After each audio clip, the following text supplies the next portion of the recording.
നമസ്കാരം. ബി.ജെ.പി. കേരളത്തിൻ്റെ ചുമതലയുള്ള ജനറൽ സെക്രട്ടറി പ്രകാശ് ജാവദേക്കറുമായി കൂടിക്കാഴ്ച നടത്തിയ ഇ.പി. ജയരാജൻ്റെ സ്ഥിതി ഇന്നൽപ്പം മോശമാണ്. അതേസമയം ഇ.പി. ജയരാജൻ ബി.ജെ.പിയിലേക്ക് വരും എന്നുള്ള ചില അഭ്യൂഹങ്ങളും പ്രചരിക്കുന്നുണ്ട്.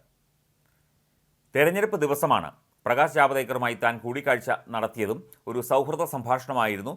മകൻ്റെ ഫ്ളാറ്റിൽ വെച്ചായിരുന്നു സംഭാഷണം തുടങ്ങിയ കാര്യങ്ങൾ അദ്ദേഹം ഉറക്കെ വിളിച്ചു പറഞ്ഞത്. ഇത് LDF-നെയും CPM-നെയും വലിയ പ്രതിരോധത്തിലാക്കുകയും ചെയ്തു. അതിനുശേഷം ഇ.പി. ജയരാജൻ പാർട്ടിയുടെയും മുഖ്യമന്ത്രിയുടെയും കണ്ണിലെ കരടായി മാറുന്ന കാഴ്ചയാണ് കണ്ടത്. ഇപ്പോഴിതാ LDF കൺവീനർ സ്ഥാനവും അദ്ദേഹത്തിന് നഷ്ടപ്പെട്ടിരിക്കുന്നു. പക്ഷേ അദ്ദേഹം ഇപ്പോഴും കേന്ദ്ര കമ്മിറ്റി അംഗമാണ്. LDF കൺവീനർ സ്ഥാനത്ത് നിന്ന് മാറ്റിയത് സംബന്ധിച്ച് അദ്ദേഹം കേന്ദ്ര കമ്മിറ്റിയിൽ പരാതി നൽകും എന്നുള്ള ചില വാർത്തകളും പുറത്തു വരുന്നുണ്ട്. കൺവീനർ സ്ഥാനം തെറിച്ച് CPM-നോട് ഇടഞ്ഞു നിൽക്കുന്ന ഇ.പി. ജയരാജൻ ബി.ജെ.പിയിലേക്ക് വരും എന്ന പ്രതീക്ഷ വേണ്ട എന്നാണ് പക്ഷേ ബി.ജെ.പി. നേതാക്കൾ വിലയിരുത്തുന്നത്. CPM ബന്ധം അവസാനിപ്പിച്ചാൽ ഇ.പി. സജീവ രാഷ്ട്രീയം അവസാനിപ്പിക്കാമെന്നല്ലാതെ ബി.ജെ.പിയിലേക്ക് പോവുക എന്ന സാഹസത്തിന് മുതിരില്ല എന്ന് കണ്ണൂരിൽ നിന്നുള്ള 2 സംസ്ഥാന നേതാക്കൾ ബി.ജെ.പി. കേന്ദ്ര നേതൃത്വത്തെ അറിയിച്ചു.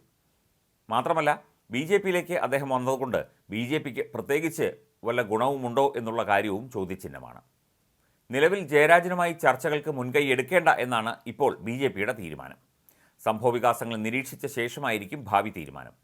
ഫോണിൽ പോലും പ്രതികരണം വേണ്ട എന്നാണ് ബി.ജെ.പി. സംസ്ഥാന നേതൃത്വം ഇപ്പോൾ തീരുമാനിച്ചിരിക്കുന്നത്. ബി.ജെ.പി. നേതാക്കളായ കെ. സുരേന്ദ്രനും ശോഭാ സുരേന്ദ്രനും പ്രതികരണം പിന്നീടാവട്ടെ എന്നാണ് മാധ്യമങ്ങളോട് പറഞ്ഞത്. ശോഭയ്ക്കെതിരെ നിയമ നടപടി സ്വീകരിക്കുമെന്ന് ഇ.പി. ജയരാജൻ മാസങ്ങൾക്ക് മുൻപേ അറിയിച്ചിരുന്നു എങ്കിലും നോട്ടീസ് പോലും അയച്ചിട്ടില്ല. സംസ്ഥാനത്തിൻ്റെ ചുമതലയുള്ള ജനറൽ സെക്രട്ടറിമാർ വിവിധ രാഷ്ട്രീയ പാർട്ടികളിലെ നേതാക്കളുമായി കൂടിക്കാഴ്ച നടത്തുന്നത് പുതിയ കാര്യമല്ല എന്ന് ബി.ജെ.പി. മുൻ സംസ്ഥാന അധ്യക്ഷൻ C.K. പത്മനാഭൻ പറയുന്നു. അദ്ദേഹവും CPM-ൽ നിന്ന് ബി.ജെ.പിയിലെത്തിയ നേതാവാണ്. താൻ സംസ്ഥാന അധ്യക്ഷനായിരുന്ന സമയത്ത് പ്രഭാരിയായിരുന്ന പത്മനാഭ ആചാര്യ C.K. ജാനുവിനെ നേരിൽ കണ്ടിരുന്നു.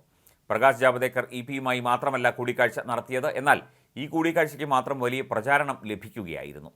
ജയരാജൻ അങ്ങനെയൊന്നും ബി.ജെ.പിയിലേക്ക് വരില്ല എന്നും C.K. പത്മനാഭൻ പറഞ്ഞു. ജയരാജനുമായുള്ള കൂടിക്കാഴ്ച വിവാദമായതിലും തുടർ നടപടികളിലും കേന്ദ്ര നേതൃത്വത്തിന് അതൃപ്തിയുണ്ട്. ഇ.പി.യുടെ മകൻ്റെ തിരുവനന്തപുരം ആക്കുളത്തെ ഫ്ളാറ്റിൽ നടന്ന കൂടിക്കാഴ്ചയിൽ കേന്ദ്ര നേതാക്കൾക്ക് വലിയ പ്രതീക്ഷകൾ ഉണ്ടായിരുന്നു എന്ന് പറയപ്പെടുന്നു. സംസ്ഥാന നേതാക്കളെ പോലും അറിയിക്കാതെയായിരുന്നു കൂടിക്കാഴ്ച. രഹസ്യ കൂടിക്കാഴ്ച പിന്നീടാണ് സംസ്ഥാന നേതാക്കൾ പോലും അറിഞ്ഞത്. വിഷയം പരസ്യമാക്കിയ ശോഭാ സുരേന്ദ്രനെ പാർട്ടി താക്കീതും ചെയ്തിരുന്നു. കൂടിക്കാഴ്ചകൾ ഇങ്ങനെ പരസ്യമായാൽ പാർട്ടി നേതൃത്വത്തിലേക്ക് എങ്ങനെ ആളെത്തും എന്നാണ് കേന്ദ്ര നേതൃത്വം ചോദിക്കുന്നത്. മറ്റ് കക്ഷികളിൽപ്പെട്ടവർ ഇനിയൊരു കൂടിക്കാഴ്ചയ്ക്ക് തയ്യാറാകുമോ എന്ന് കേരളത്തിലെ ചില ബി.ജെ.പി. നേതാക്കളും ചോദിക്കുന്നു. കൂടിക്കാഴ്ചയ്ക്ക് എത്തുമെന്നറിഞ്ഞാൽ അവർക്ക് ഭയമായിരിക്കുമെന്നും ഒരു സംസ്ഥാന നേതാവ് പറയുന്നു. കൂടിക്കാഴ്ച വിവരം പുറത്തറിഞ്ഞ് വലിയ വിവാദമായതോടെ കാണാമെന്ന് പറഞ്ഞ പലരും നിന്നനിൽപ്പിൽ മാറിക്കളഞ്ഞെന്ന് ഡൽഹി കേന്ദ്രീകരിച്ച് പ്രവർത്തിക്കുന്ന ഒരു ബി.ജെ.പി. നേതാവ് വ്യക്തമാക്കി. ജയരാജൻ ഇനിയെങ്ങാനും ബി.ജെ.പിയിലേക്ക് വന്നാൽ തന്നെ എന്ത് സ്ഥാനം നൽകും എന്നതും പ്രശ്നമാണ്. CPM രാഷ്ട്രീയത്തിൽ ജയരാജനേക്കാൾ ജൂനിയറായിരുന്ന A.P. അബ്ദുള്ളക്കുട്ടി ദേശീയ വൈസ് പ്രസിഡന്റ് ആയിരിക്കുന്ന പാർട്ടിയിൽ അദ്ദേഹത്തിൻ്റെ താഴെ ജയരാജൻ പ്രവർത്തിക്കുമോ എന്നത് അടുത്ത ചോദ്യം. ജയരാജൻ ബി.ജെ.പിയിലേക്ക് വരുമോ എന്ന ചോദ്യത്തോട് അദ്ദേഹത്തിൻ്റെ കാര്യമൊന്നും എനിക്കറിയില്ല എന്നായിരുന്നു A.P. അബ്ദുള്ളക്കുട്ടിയുടെ പ്രതികരണം. കൂടുതൽ ചോദ്യങ്ങളോട് നോ കമൻസ് എന്നും അദ്ദേഹം വ്യക്തമാക്കി. ഇത്തരത്തിൽ ജയരാജനെ ബി.ജെ.പിയിൽ അടുപ്പിക്കാൻ ഒരു വിഭാഗം ശ്രമിക്കുമ്പോൾ അദ്ദേഹം ബി.ജെ.പിക്ക് അനഭിമതനാണ് എന്നുള്ള ചില പ്രതികരണങ്ങളും വരുന്നുണ്ട്. ജയരാജനെ പോലെ വാവിട്ട വാക്ക് വിളിച്ചു പറയുന്ന, കാര്യങ്ങൾ പഠിക്കാതെ പ്രതികരിക്കുന്ന, ആൾക്കാർക്ക് മുന്നിൽ പലപ്പോഴും പരിഹാസ്യമാകുന്ന കമൻറ്റുകൾ പറയുന്ന ഇ.പി. ജയരാജനെ ബി.ജെ.പിയിലേക്ക് എടുത്താൽ അത് ബി.ജെ.പിക്ക് നേട്ടമല്ല കോട്ടമാണ് എന്ന് കരുതുന്നവരുമുണ്ട്. എന്തായാലും ജയരാജൻ ഇപ്പോൾ മിണ്ടാതിരിക്കുകയാണ്. ബി.ജെ.പി. നേതാക്കളും കൃത്യമായ ഒരു ഉത്തരം നൽകുന്നില്ല.